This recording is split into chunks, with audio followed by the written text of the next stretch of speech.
Assalamualaikum warahmatullahi wabarakatuh. Halo anak-anak hebat, sudah siap belajar hari ini? Hari ini kita akan belajar bersama tentang teks prosedur. Ada yang sudah tahu apa yang dimaksud dengan teks prosedur? Nah, agar kalian dapat memahami materi mengenai teks prosedur, mari simak video berikut ini sampai akhir dan jangan di skip ya. Teks prosedur merupakan sebuah teks yang berisi tujuan dan langkah-langkah. Teks prosedur menyajikan langkah-langkah kegiatan atau berbagai tahapan secara sistematis untuk melakukan atau menghasilkan sesuatu. Sebuah teks prosedur memiliki ciri-ciri. Yang pertama, menggunakan pola kalimat perintah atau imperatif. Yang kedua, menggunakan kata kerja aktif. Yang ketiga, menggunakan kata penghubung konjungsi untuk mengurutkan kegiatan. Yang keempat, menggunakan kata keterangan untuk menyatakan rincian waktu, tempat, dan cara yang akurat. Yang kelima, memiliki struktur yang terdiri atas tujuan dan langkah-langkah. Contoh dari kalimat imperatif yaitu ambillah, masukkan. Jadi kalimat perintah yang imperatif itu adalah kalimat yang memiliki akhiran kan atau lah. Contoh ya tadi, ambillah, masukkan. Contoh dalam kalimat misalnya, masukkan garam secukupnya. Nah, itu adalah contoh kalimat perintah atau imperatif. Kemudian untuk contoh dari kata kerja aktif, contohnya memasak. Contoh yang lain, mengambil. Nah, kata kerja aktif itu kata kerja yang memiliki kata dasar yang mendapat imbuhan me. Contoh lagi, menyapu. Nah, itu adalah kata kerja aktif. Nah, kemudian yang ketiga tadi menggunakan kata penghubung atau konjungsi untuk mengurutkan kegiatan. Contohnya, setelah itu, kemudian, gitu kan? Nah, itu ada misalnya setelah itu masukkan 2 sendok garam misalnya. Nah, seperti itu contohnya ya. Selanjutnya ada jenis-jenis dari teks prosedur. Untuk jenis-jenisnya itu sendiri ada 3. Yaitu yang pertama membuat sesuatu, yang kedua memainkan sesuatu, yang ketiga melakukan sesuatu. Berikut ini penjelasan dari masing-masing jenis dari teks prosedur itu ya. Prosedur membuat sesuatu. Teks prosedur berisi cara membuat sesuatu. Proses membuat tersebut berdasarkan kreativitas dari masing-masing seseorang. Teks prosedur membuat sesuatu berisi langkah-langkah secara sistematis untuk menghasilkan sesuatu berupa produk kerajinan atau makanan. Contoh teks prosedur membuat sesuatu misalnya cara membuat bubur pedas. Nah, ini bubur pedas ini merupakan makanan tradisional masyarakat suku Melayu Sambas.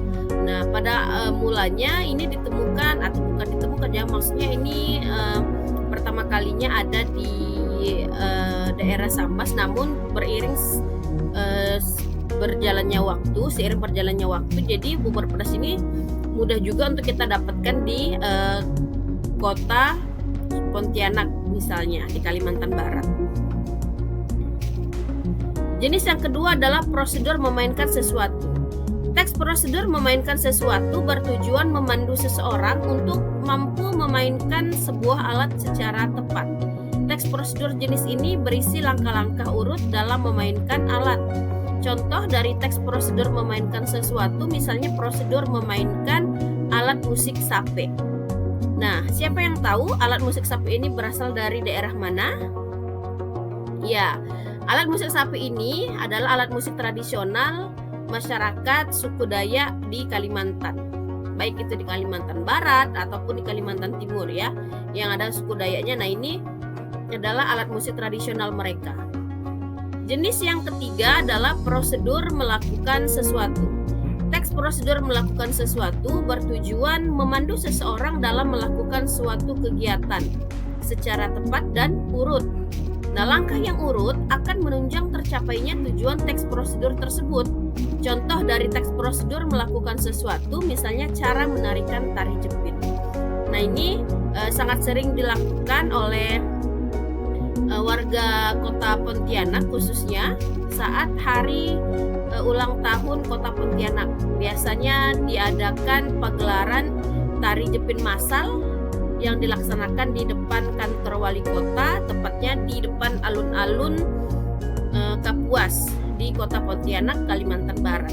Nah, ini sebagai visual contoh dari tari jepit massal yang diadakan oleh siswa dan guru SMP Muhammadiyah 1 Kota Pontianak, Kalimantan Barat.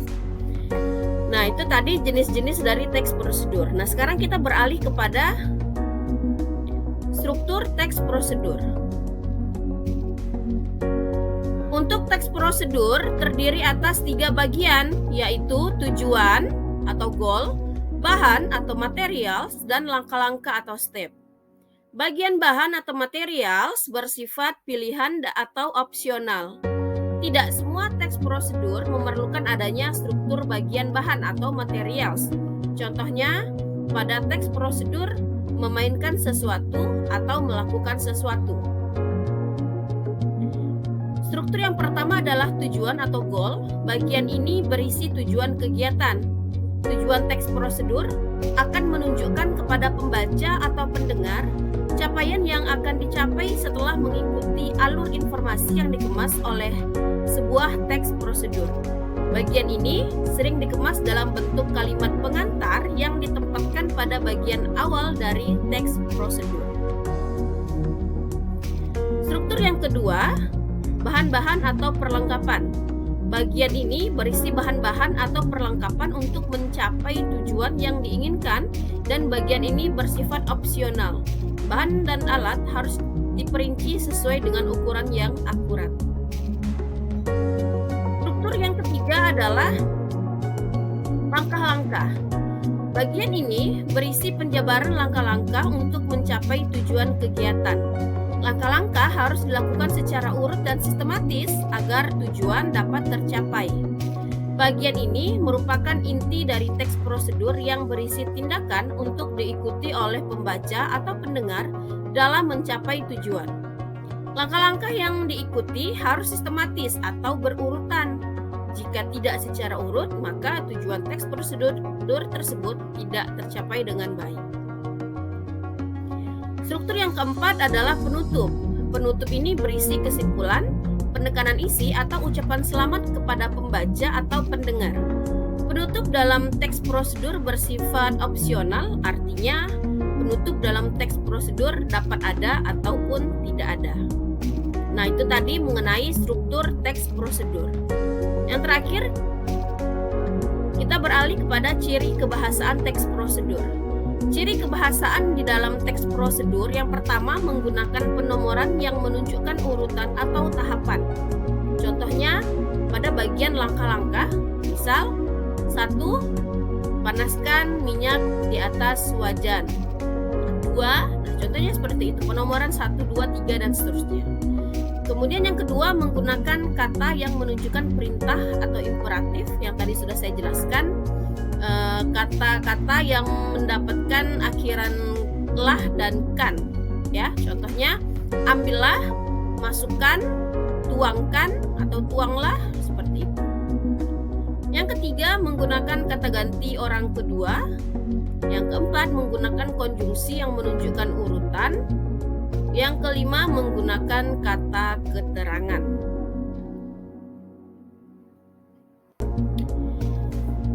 Nah, anak-anak hebat, itulah tadi penjelasan tentang teks prosedur. Bagaimana? Mudah bukan untuk dipahami? Semoga video ini bermanfaat. Sampai bertemu lagi di video selanjutnya. Wassalamualaikum warahmatullahi wabarakatuh.